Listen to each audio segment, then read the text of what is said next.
This is a prime Sidney Crosby, and on January 1st, 2011, the Pittsburgh Penguins find themselves squaring off against the Washington Capitals for the NHL's annual Winter Classic. With Crosby in the middle of having a career season, what's about to happen next would completely change everything for Crosby and the NHL.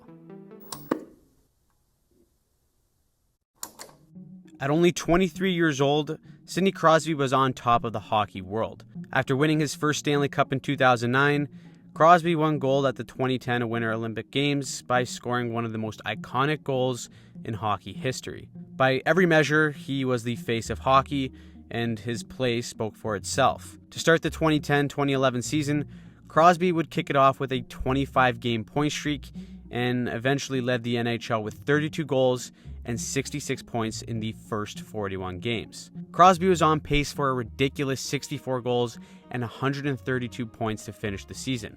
Now, that might not seem like much based on what Connor McDavid has done the past few seasons, but during that time, those numbers were unheard of. Crosby was playing a level of hockey that was simply unstoppable. With the entire hockey world watching this game between a prime Ovi and a prime Crosby, this was supposed to be a great night for the NHL and its fans. Instead, it would take a turn for the worst quickly.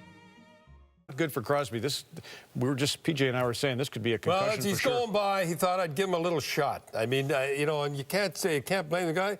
I'm going by, I'll just, as I'm going by, funny hit his head, eh? And I'm going to tell you, if he doesn't have a good concussion, I don't know what is. And that's that bit. That's those. Look at the sides of the shoulder pads on the guy, it's just like armor. And he got a full tilt, and he is hurt.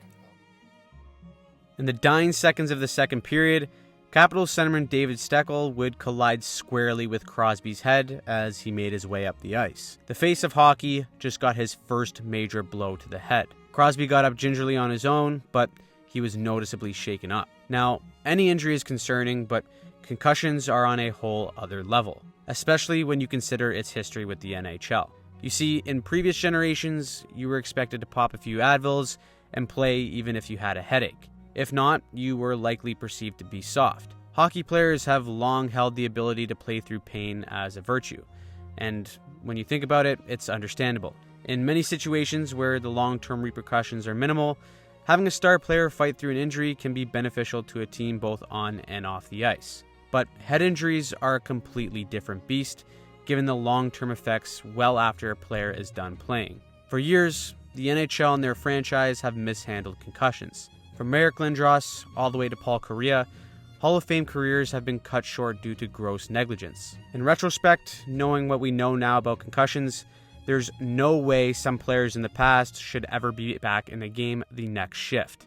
And that's why what would follow after this hit would be a nightmare for the NHL, its fans, and more importantly, Sidney Crosby. You see, after the hit by Steckel, Crosby didn't even leave the game for good. Instead, he returned for the third period of the Winter Classic and actually played nearly 25 minutes over the course of the entire game. At the time, the NHL had no spotters or proper protocols in place to make sure a concussed player didn't re-enter the game. I think going back to when I got my first one, there wasn't a protocol, there wasn't a lot of information out there as far as how to handle them. So of course, with nothing properly in place, Crosby didn't sit out the next game either, and took a hard hit from Victor Hedman in the process. After that, Crosby was officially ruled out with a concussion. At first, it was deemed only a mild concussion, but as Crosby famously said, he didn't really think that there was such a thing as a mild concussion.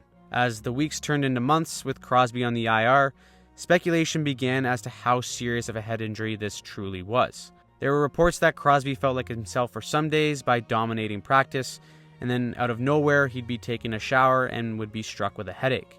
Every time it seemed like progress was made, there was seemingly a setback, and Crosby was right back to square one.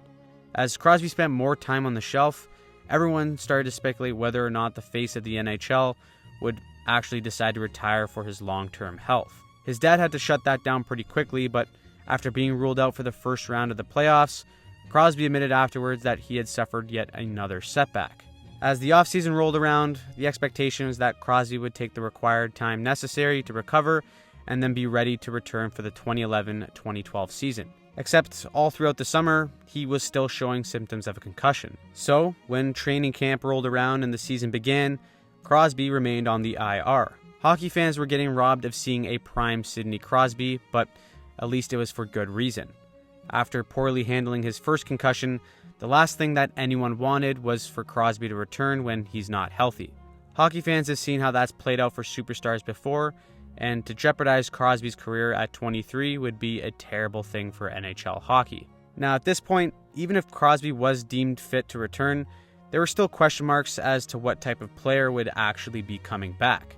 Some players get a concussion and they just aren't the same player they used to be. If Crosby was healthy enough to come back, would he be the same Crosby that was torching the league prior?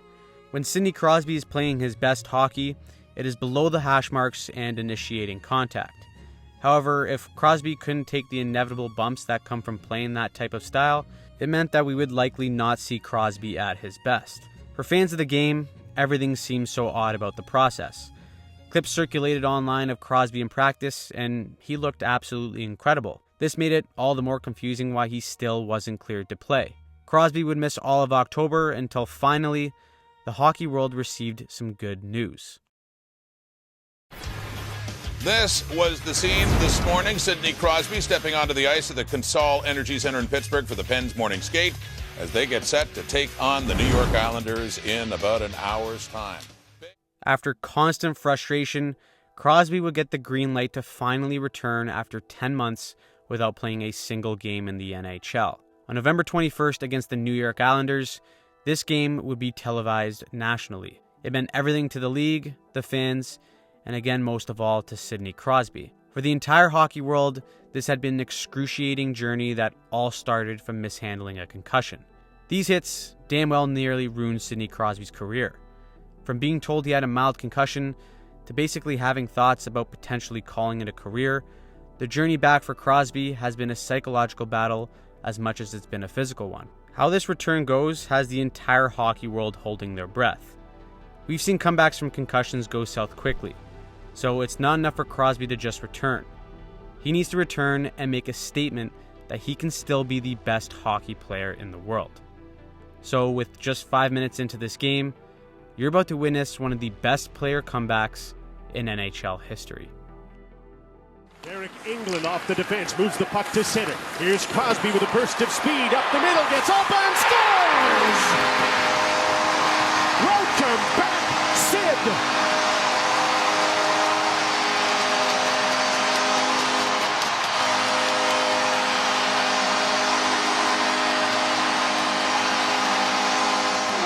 Didn't you just know he'd do something like that?